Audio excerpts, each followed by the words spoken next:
working as a presidential postdoctoral fellow in the psychology department at Princeton University. He's also a synergy scholar with the Center for the Science of Moral Understanding at UNC Chapel Hill. His interdisciplinary research investigates how people's moral and political views change through conversations and social networks, and why such changes can be so difficult. He employs a wide range of methods, including group-based behavioral experiments and big data analytics. When not doing science, Diego continues his dreams of playing professional soccer and plays in competitive leagues around NYC. Thank you. Take it away. Great. Thank you so much for that wonderful introduction. And it's great to be here. I know we're back-to-back talks here, so I'm just going to dive right in. Okay. So in the real world, I think that we collectively decide what is right and what is wrong, whether that's kind of formally in the courts with a group of jurors trying to reach a collective decision, or informally in our day-to-day lives, maybe when we see news or events around us and we discuss it with family, friends, neighbors, or even strangers on social media. So I think this is kind of what our world often looks like when we're making decisions about what's right and what's wrong. But I think that in our field, there's been a real overemphasis on the individual in morality. And so there's a cool review paper that came out a year or so ago that looked at kind of the last 80 years of empirical moral psychology. And they found a number of things, but one thing that stood out to me was that there were over 3 times as many studies at the individual level compared to the interpersonal or group level, and over 9 times as many studies compared to the intergroup level. So I think this review is sort of concluding that there's an over-reliance on these individual level analyses, and that easily masks the fact that a lot of our moral norms and judgments are defined in relation to others. And moreover, a lot of this previous work has looked at people making judgments not only on their own, but also about artificial scenarios like trolley problems or footbridge dilemmas. And while I think there's value in utility, obviously, to some of these kind of philosophical dilemmas, I think they obviously lack a lot of the real world context that we normally have when we're making decisions. We don't know, who these people are. They're like stick figures, and I don't imagine many of us here are pushing large men over bridges. Although if you are, maybe we should chat afterward. But I think kind of more generally, I think this is there's been an underappreciation for not only the kind of ecological validity of some of our real world work, but also a lack of social focus on social influence and understanding moral judgments. I'm seeing messages come up. Oh, okay. People from all over the world. Wonderful. Yeah, you don't need to pay attention to the messages at the moment. Okay. Yeah, I was like, wait, maybe my slides aren't. I thought it was like a tech issue. Anyway, okay. So I think there's been this kind of overemphasis in the individual. And I think morality is especially social when it's ambiguous, right? I think the pandemic has been a perfect example of that, of when, we're making decisions about what's right and what's wrong, and we're looking to others to make sense of that situation. Is it okay to go get a haircut? Is it okay to go to the restaurants and bars? And I'm sure all of us have had moments in the past couple of years when we were turning to people around us and checking in, like, what are you doing? Is this okay? Is this not okay? So this kind of leads us, these were kind of some of the inputs and impetus for our research question here, which was, how do conversations about real world morally ambiguous events influence our own moral judgments? And kind of more broadly, how do people reach moral consensus? So we ran a couple of studies to do this. We basically brought strangers together over Zoom to have conversations. And they were looking at different real world scenarios or headlines that we had pre-tested to elicit a range of moral intuitions. So these weren't things that people had like clear-cut everyone agreed that this was like wrong or this was right. We were trying to find things that where there was some level of ambiguity to them. And they would look through a number of scenarios and make some different judgments. And essentially, I'll walk us through what a trial might look like. They went through 9 different scenarios or 9 different trials. But they would see like the video clip from the real world or a news headline.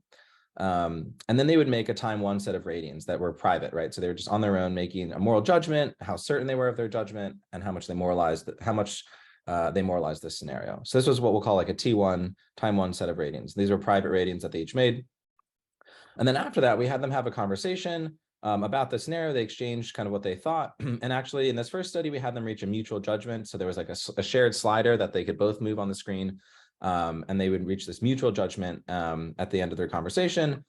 After that mutual moral judgment, we had them privately indicate how much shared reality they felt, sort of how much they felt like they and their partner were on the same wavelength about that scenario.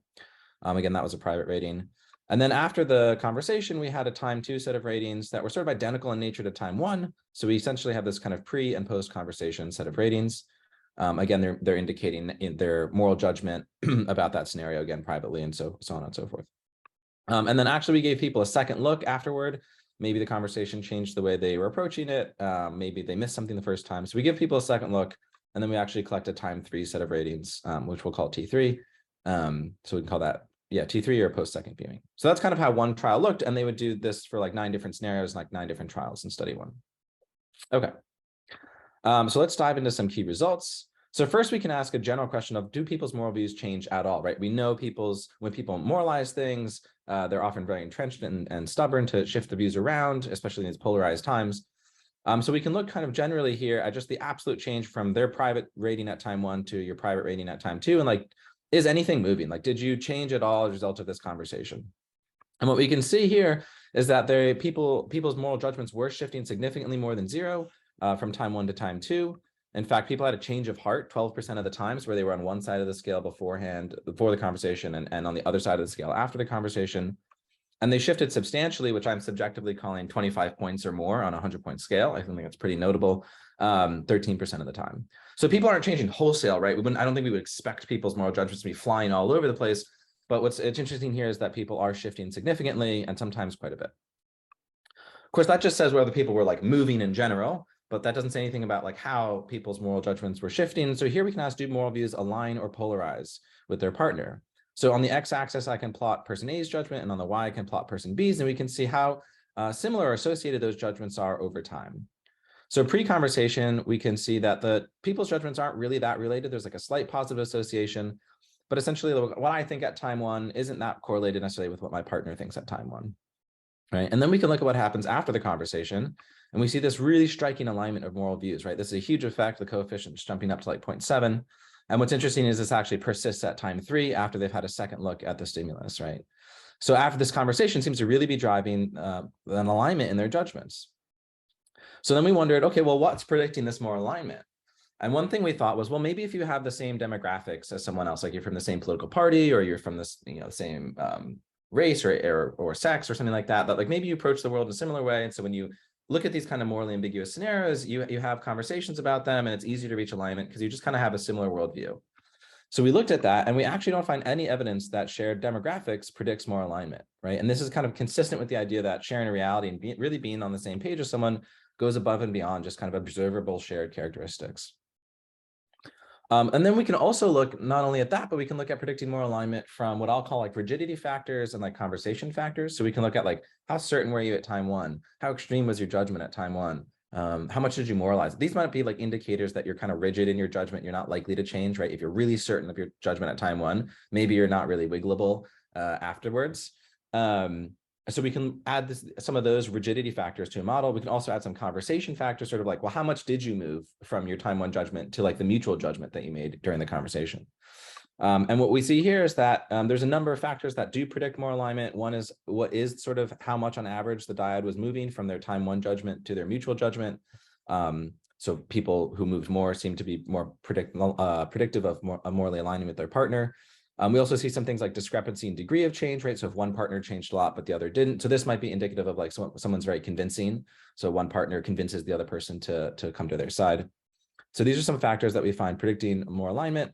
And we also see a role here for shared reality, right? Where the more shared reality you've perceived on average, the more actual alignment you had in your moral judgments. Okay, so I'm sure we're probably short-ish on time, but I will just briefly highlight a second study that we ran here, where we made 2 big changes. One was we thought, okay, this is cool. We have this really big moral alignment effect.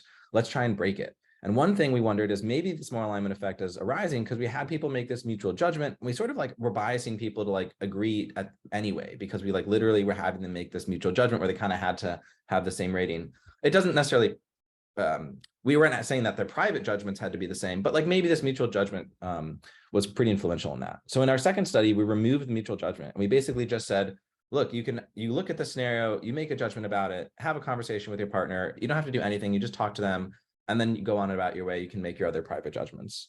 So that was one thing we did. The other thing we did was we essentially kicked back this time 3 set of ratings a week later, so we could look at these effects over time and say, like, is this a real effect? Is this robust? Will this hold up over time? So those are sort of the 2 big changes we made in study 2. I'll just say quickly here, we replicate essentially these results of people's moral views shifting a little bit and sometimes a lot. But most curiously, we were looking at how would this affect whether people's moral views were aligning or polarizing. And again, at time 1, pre-conversation, pretty similar, right? It's a slight positive association at time 1, but it's not too big. And after the conversation, we still see an alignment of moral views. And what's really cool is we actually see this effect hold up a full week later, right? It's coming down a little bit, but the effect is still there. And that's still a pretty big effect, I think, for a week later to find that people who talked for just a couple minutes about this scenario, now a week later have much more aligned views on the morality of this scenario. We again replicate the fact that shared demographics don't predict more alignment. And we again sort of replicate some of the same types of factors that do predict more alignment. Although the one I will highlight is that shared reality in our first study positively predicted more alignment, but here you'll see it's actually negatively predicting more alignment. And I'm not yet sure what to make of that. So if you have ideas on it, I'd love to hear them. But I'm sure I'm running tight here, so I'll just wrap up and sort of say, when we look at whether conversations change people's moral views or moral minds, we found that conversations shifted and aligned moral views. This occurred both with and without a mutual judgment during the conversation. The effects held for a full week later in our second study. And I think the role of shared reality here needs to be a little bit further explored. With that, I want to thank my co-authors, my huge team of research assistants, my labs and funding sources, and all of you for listening. So thanks.